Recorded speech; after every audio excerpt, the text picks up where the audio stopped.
책은 읽고 싶은데 선뜻 시작하기는 힘든 현실. 하지만 듣다 보면 읽고 싶어지고 어느덧 차곡차곡 쌓이는 나의 책 이야기들. 작은 독서 습관 하나로 완전히 변화하는 나의 하루. 독서클럽 프로젝트 지금 시작합니다. 네. 네, 더 증언 라디오 2023년 대프로젝트죠. 캘리포니아 교민 프로젝트인데요.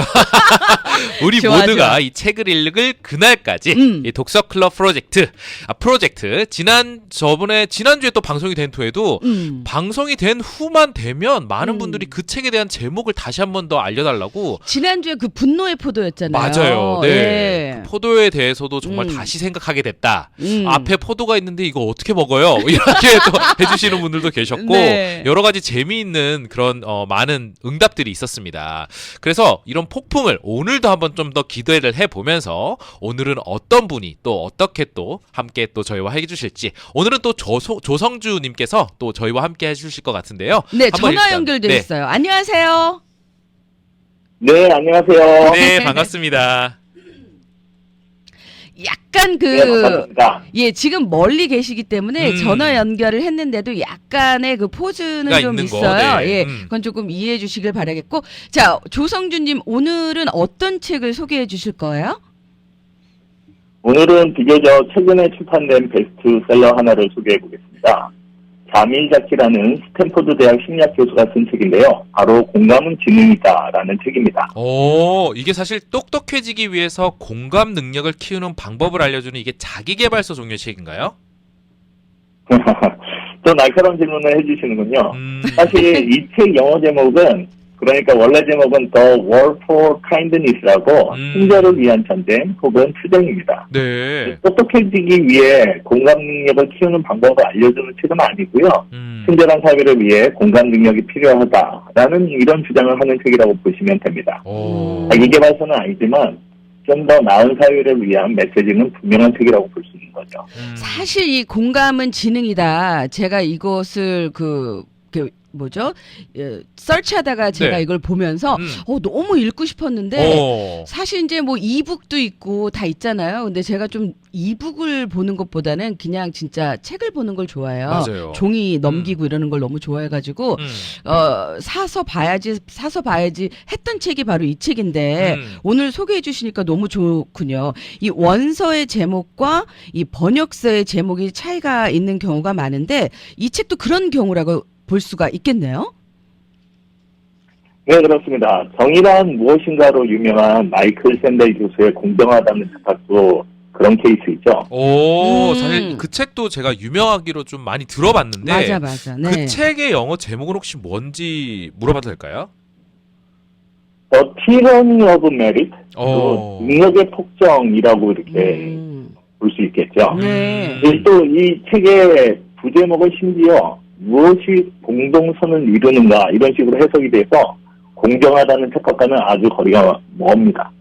아니 그럼 왜 이렇게 책 제목을 다르게 번역을 하는 거예요? 저도 잘 모르겠는데요. 아마 관심을 쓸 만한 책 제목이 판매에 도움이 되기 때문에 그러지 않을까 이런 생각을 해보고요. 맞아요. 또 이렇게 다르게 제목을 붙이는 것도 그 당시의 시대상을 반영하는 또 하나의 재미있는 관전 포인트라고 이렇게 볼 수도 있을 것 같습니다. 좋습니다. 아무튼 오늘의 이 주제인 공감은 지능이다 책으로 우리가 한번 더 돌아가 보면요. 이번에도 이 저자부터 한번 소개를 좀 부탁드려도 될까요? 네, 저자부터 한번 소개해 보겠습니다. 자밀자키는 스탠포드 대학 심리학 교수이고요. 파키스탄인인 아버지와 페루인인 어머니 사이에서 태어났습니다. 이 부모님이 다른 문화에서 이렇게 왔기 때문인지 몰라도 자밀이 어린 시절에 이혼을 하게 돼 있고요. 네. 그러면은 근데 사실 스탠포드 대학 교수가 됐으면 아주 성공한 케이스잖아요. 그렇죠. 이혼한 부모님 사이에서 쉽지가 않았을 텐데요. 저자도 이 책의 서문에서 이혼한 부모 아래서 자란 자신의 이야기를 언급하는데요. 갈등하는 두 부모 사이에서 많이 힘들었었다고 이렇게 고백도 합니다. 그런데 전화위복이라고 할까요? 그런 두 부모 밑에서 아주 중요한 교훈을 깨달았다고 말하는데요. 배경이 다른 두 부모가 서로 매우 달랐지만 둘 다 진실하고 깊이가 있는 사람들이었다라고 이렇게 이야기합니다. 그 과정에서 저자는 공감 능력이 아주 중요하다는 것을 배웠고요. 공감에 대한 연구를 통해 스탠포드 대학의 교수까지 됩니다. 물론 현재도 연구하는 분야는 공감에 대한 부분이고요. 저자에 대한 이야기는 저도 여기까지만 알고요. 서문에 나와 있는 내용이니까 아마 책에서 한번 좀 확인해 보시기 바라겠습니다. 이 정도만 알아도 정말 전부를 안 것처럼 좀 대단합니다. 감사하고요.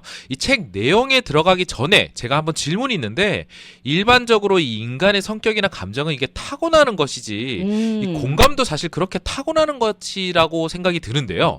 그리고 이 공감 능력을 키운다는 이야기가 그렇게 좀 뭔가 이렇게 공감이 되지가 않거든요.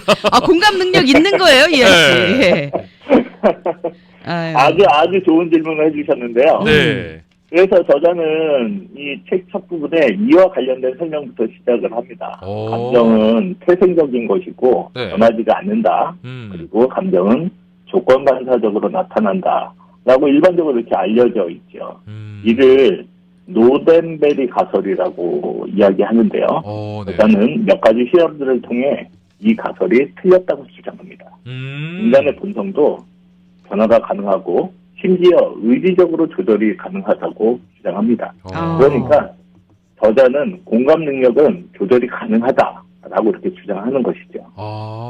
저도 이 부분에 대해서는 저자의 주장에 동의를 합니다. 네. 행동경제학 창시자로 노벨상을 받은 데니엘 캐너맨이 쓴 생각에 관한 생각이라는 책에서도 이런 비슷한 주장이 나오는데요. 같은 사건에 대해서도 인간은 심리 상태에 따라서 다르게 반응할 수 있다라고 합니다. 그런 경우 있지 않습니까? 기분이 아주 좋은 상태면은 네. 상대방이 아무리 나한테 심한 말을 해도 좀 관대하게 반응할 수 있지만 기분이 나쁠 때는 아무리 좋은 얘기해도 뭐 쉽게 화가 나는 경우들이 있죠. 맞아요. 맞죠. 네. 네.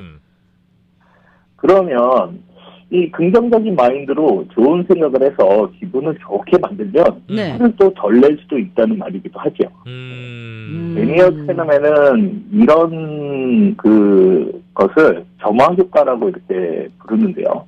행동 경제학에서는 이 점화 효과를 통해서 사회 경제적으로 이 도움이 되는 그런 긍정적인 행동들을 이끌어낼 수 있다라고 주장을 합니다. 네. 그 넛지라는 책도 행동 경제학과 관련이 있는 거 아닌가요? 네, 그렇습니다.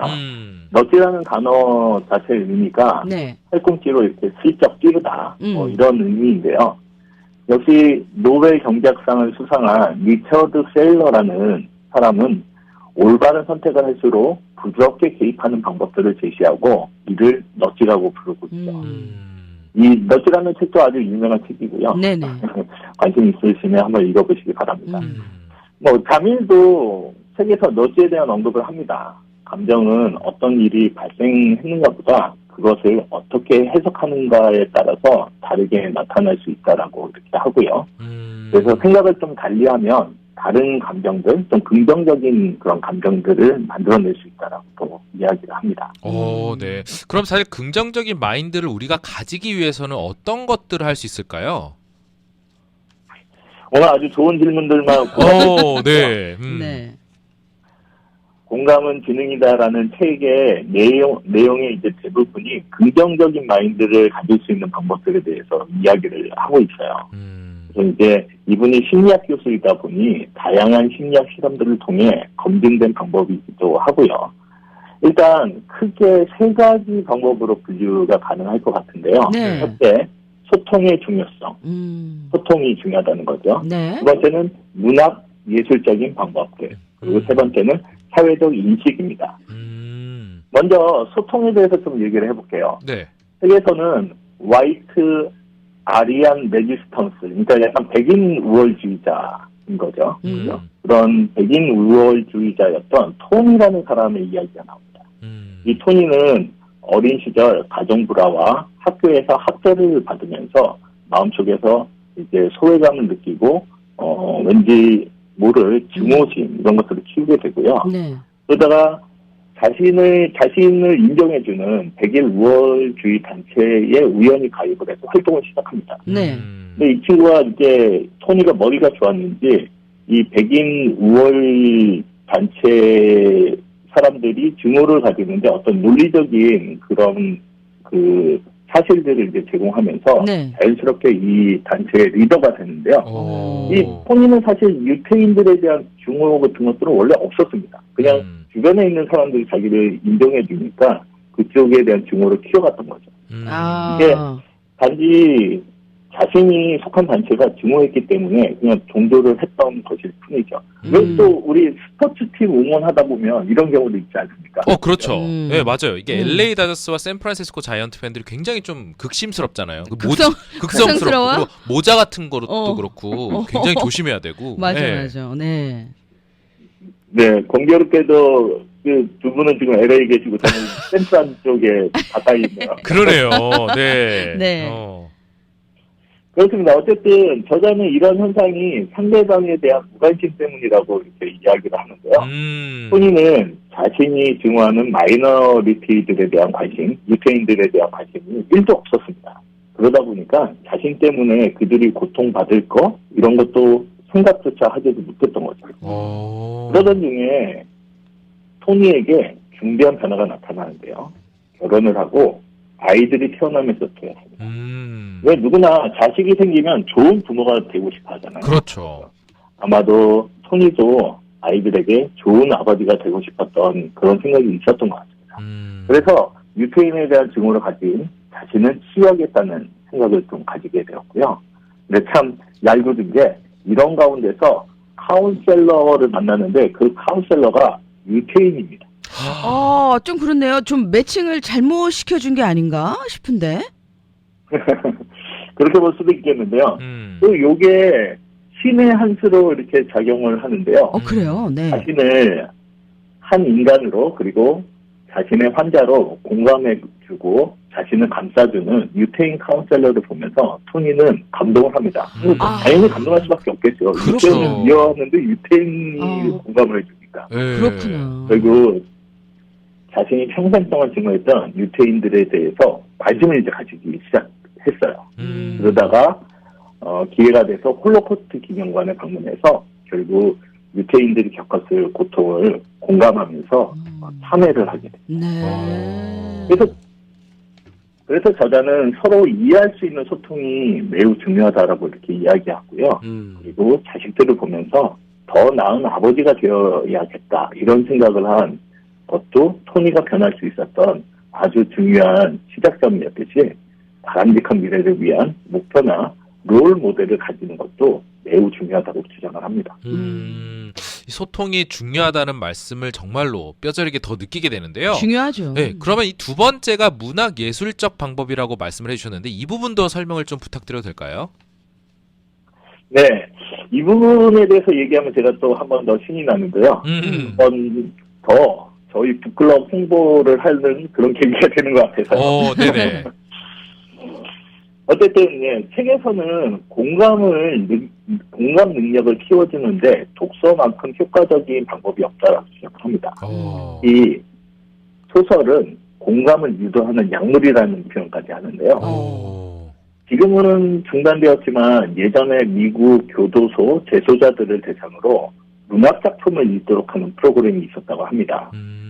Changing Lives Through Literature라고 한국말로 말하자면 문학을 통한 인생 변화, 이 정도라고 할까요? 이 프로그램은 되게 단순한데요. 그냥 재소자들이 같은 문학 작품을 읽고 그 작품에 대해서 모여서 토론을 하는 그런 일종의 재소자들의 북클럽이라고 보시면 됩니다.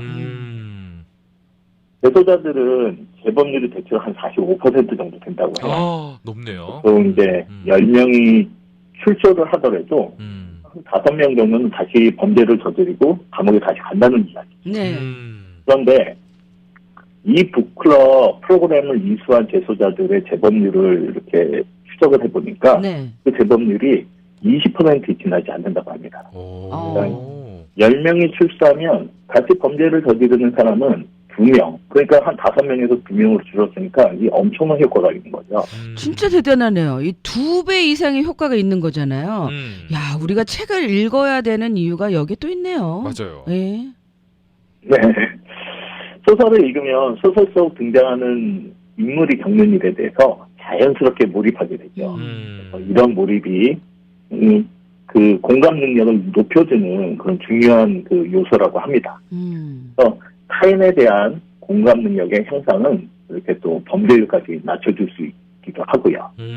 그럼 사실 영화나 드라마 이런 걸로도 좀 뭔가 비슷한 효과를 우리가 얻을 수가 있겠네요. 그러게요. 네.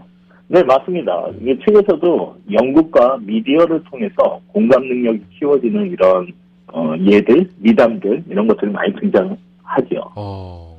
그리고 마지막으로 이제 그 사회적인 인식인데요. 네. 여자는 원래 인류 사회가 공감이 풍부한 사회였는데 성공지향적이고 경쟁적인 사회가 되면서 공감 능력을 많이 잃어버리게 되었다고 합니다. 그래서 사회적인 분위기가 아주 중요하다는 그런 의미가 되는데요.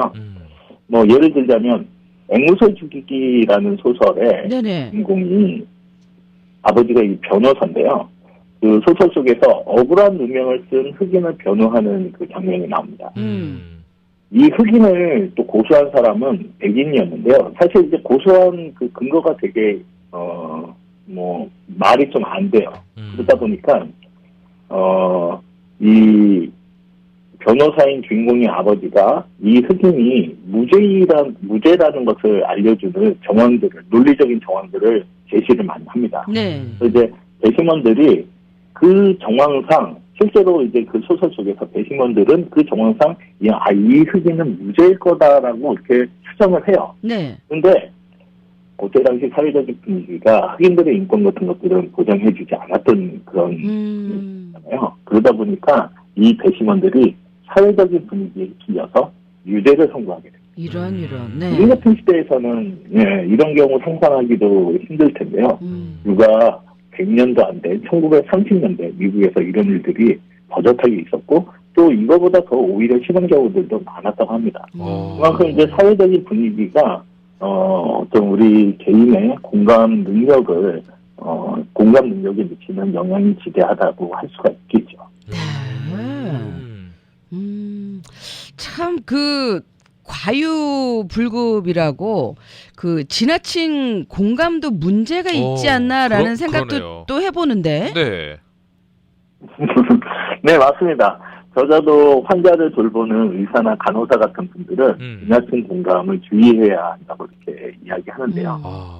예를 들어서 환자나 환자 가족에 너무 공감하면 이게 좀 가능성 없는데도 불구하고 너무 무리한 치료를 하도록 그렇게 권유한다던가 아니면은 이게 좀 객관적인 정보를 주기보다는 네. 환자가 낙담할까봐 좀 과도한 희망을 품게 해주는 그런 경우들이 종종 있다고 해요.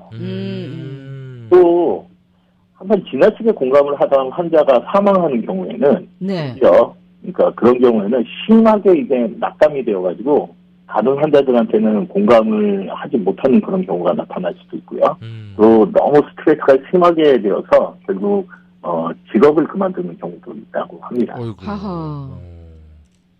최근에는 이런 스트레스에 시달리는 의료진들을 위해서 심리학적으로 이렇게 지원해주는 프로그램들이 많이 나왔다고 하는데요. 네. 근본적으로는 공감을 유지하면서도 공감에 따르는 고통을 줄여주는 그런 방법들이라고 합니다. 근데 뭐 아무리 좋은 소리도 자주 들으면 잔소리라는 이야기가 있듯이 그쵸. 공감도 상황에 따른 적절한 조절이 필요한 것 같습니다. 맞아요. 너무 공감하게 되면 나를 잃어버리는 경우도 있어요. 맞아요. 네. 이 공감 능력이 좀 조절이 가능하고 그리고 그 능력을 키우기 위한 적절한 훈련도 가능하면 더욱더 좋을 것 같은데요. 네. 그러면 이런 말씀도 너무 감사하고 이 공감이 동작하는 그리고 작용하는 그런 메커니즘 같은 것도 혹시 설명 같은 게 나오게 될까요? 이 책에? 네, 뭐 아주 상세하지는 않지만 기본적인 메커니즘들을 설명하고 있는데요. 네. 요약을 해보면 다인 것 같습니다. 일반적으로 인간들은 다른 인간들의 행동을 보면 마치 자기 자신이 그 행동을 하고 있는 듯한 그런 느낌을 가진다고 하는데요. 얼마 전에 우리 그 그 월드컵 축구 경기 재밌게 보지 않았습니까? 맞아요. 근데 이제 그 축구 보다 보면은 경기 중에 이제 다리를 다쳐가지고 누워서 막 고통하는 그런 장면들을 텔레비에서 이렇게 보면 네. 저 같은 경우에는 마치 제 다리가 막 아픈 것처럼 이렇게 느껴지는 경우가 있거든요. 맞아요. 예. 맞아요. 예. 근데 이런 경우가 바로 우리 뇌에 있는 거울신경이라는 것이 이제 작용하기 때문이라고 그렇게 얘기하는데요. 그 거울 신경이라고 지금 하셨는데, 그러니까 우리가 자신의 모습을 비춰보는 바로 그 거울. 네네, 그 미러, 네. 그 바로 그 거울이죠. 상대방의 행동을 통해서 자신의 심리를 비춰보는 거울이라고 이렇게 이야기해야 할까요? 어쨌든 이 거울 신경은 모방을 통한 새로운 활동의 학습도 이렇게 가능하게 해주는 그런 기능이 있다고 하는데요. 네. 갓난아기가 마주보는 사람의 표정을 따라하는 것도 이 거울 신경이 작용하기 때문이라고 합니다. 한편 거울 신경은 남성보다 여성들에게 더 잘 발달되어 있다고 하고요. 맞아요. 네. 상대방과의 감정적인 친밀성에 따라 활동도가 또 달라지게 된다고 합니다. 네네. 그래서 보통 여성분들이 남성분들보다 공감 잘하는 것 같죠, 그죠? 네. 맞아요. 예. 맞아요. 네. 네. 재밌네요. 예. 자녀의 아픔을 목격하는 엄마, 예. 이 엄마들은 아마 자녀보다 더 큰 아픔을 느낄 정도로 공감의 깊이가 아주 높다라고 그렇게 이야기합니다. 그렇구나. 진짜 이 재밌는 내용이 많이 들었네요. 맞아요. 이 공감이라는 게 이렇게 또 재미있게 여러 가지 소재로도 다 이야기가 가능하군요. 네. 또 다른 재밌는 내용은 없나요? 네, 뭐 책에 여러 가지 뭐 다양하게 재미있는 정보들이 많이 있는데요. 네네. 제가 준비한 내용은 이제 다 이야기를 한 것 같습니다. 네. 근데 마지막으로 인류 사회에 공감이 필요한 이야기가 좀 나오는데요. 이 부분에 대해서 한번 좀 얘기를 하죠. 네. 유발 하라리는 사피엔스라는 책에서 신체적 능력이 뛰어나지 않은 인류가 지구를 지배하는 종이 될 수 있었던 가장 큰 이유가 협력이라고 합니다. 서로 이렇게 협동할 수 있기 때문에 큰 힘을 발휘할 수 있었던 거죠. 네. 그래서 그런 이제 그 협력을 발휘하는 그 중요한 매개체가 또 네. 공감이다라고도 이렇게 중요하게 그 공감이 있었기 때문에 이제 가능했다라고 이야기하는데요. 네. 예, 상대방이 처한 이 괴로움을 목격하고 마치 자신의 괴로움이라고 이제 받아들여야 상대방을 이해할 수 있고 상대방과 커뮤니케이션 할 수 있고 결국 상대방과 협력을 이끌어낼 수 있다라는 그런 이야기. 네. 그런 면에서 보면 아마 우리 인류들은 공감 능력이 되게 풍부한 사회였을 거예요. 이제 개인주의에 또 그리고 경쟁 중심의 현대 사회로 들어서면서 공감 능력을 많이 잃어버리게 되었다고 하고요. 그로 인해서 현대 사회의 다양한 문제점들이 등장하게 되는 거죠. 문제나 뭐 서로 증오한다던가 뭐 정치 문제 때문에 또 이렇게 뭐 끝없는 싸움을 하는 그런 사람들도 있지 않습니까? 그렇죠. 네. 그래서 이제 최근 미국에서 이제 문제가 되고 있는 아시아인 증오범죄 같은 경우도 공감 능력을 성취되어 나가는 그런 과정이라고 볼 수 있어요. 이게 사실 뭐 저희하고 무관한 이야기가 아니잖아요. 그죠? 맞습니다. 학생을 당하는 당사자나 네. 오늘 또 이렇게 가족들. 네. 오늘 또 이렇게 공감은 지능이다라는 책을 소개를 해 주셨어요. 너무 좋은 내용이고 사실 이렇게 간단하게 이제 요약해서 설명을 해 주셨지만 저희가 시간이 되면은 제대로 이 책을 한번 읽어 보면서 한번 깨닫는 것이 너무 중요할 것 같고 네. 저희 오늘 좀 마무리 부탁드릴게요. 네. 어쨌든 뭐 제가 준비했던 내용들을 이제 다 말씀드렸고요. 아까 말씀드렸듯이 네. 이제 조금 더 나은 사회를 만들기 위해서는 공감이 필요하다. 공감을 키우자. 이런 메시지가 있는 책이고요. 네. 그 부분에 공감하신다면 아마 책을 구입해서 읽어보시기를 권해드리겠습니다. 네, 잘 알겠습니다. 좋습니다. 오늘은 자키의 공감은 지능이다라는 책에 대한 이야기를 우리가 한번 나누어 봤습니다. 네, 오늘도 이 조성준님과 함께했는데요. 오늘도 너무 감사합니다. 감사합니다. 네, 감사합니다. 네. 네, 공감은 지능이다. 음. 이 책 제목을 따라서 사실 좀 보게 되잖아요. 그렇죠. 예, 저 원서하고는 좀 다른 그 제목이다. 그 제가 이해해요. 그 책 제목과 또 이 겉표지가 어떠냐에 따라서 그렇죠. 책을 어떻게 빨리 잡느냐 이게 있기 때문에. 음. 근데 이제 공감은 지능이다. 이 책 한번 사셔서 읽어보시면 너무 좋을 것 같고 공감이 안 되고 소통이 안 되면 어떤 관계가 형성이 될 수가 없어요. 맞아요. 예, 정말 네. 저는 가장 중요하게 생각하는 게 소통, 공감. 예, 이렇게 말하면 이렇게 고개를 끄덕여주고 저렇게 이한 씨처럼 그냥 제가 말을 하는구나. 그렇구나. 너무 좋지 않습니까? 맞습니다. 예, 오늘도 이 조성주님 너무 좋은 책 소개해 주셔서 감사드리고요. 네. 네. 그러면 저희 잠시 전하는 말씀 듣고 돌아와서 계속해서 같이 하도록 하겠습니다.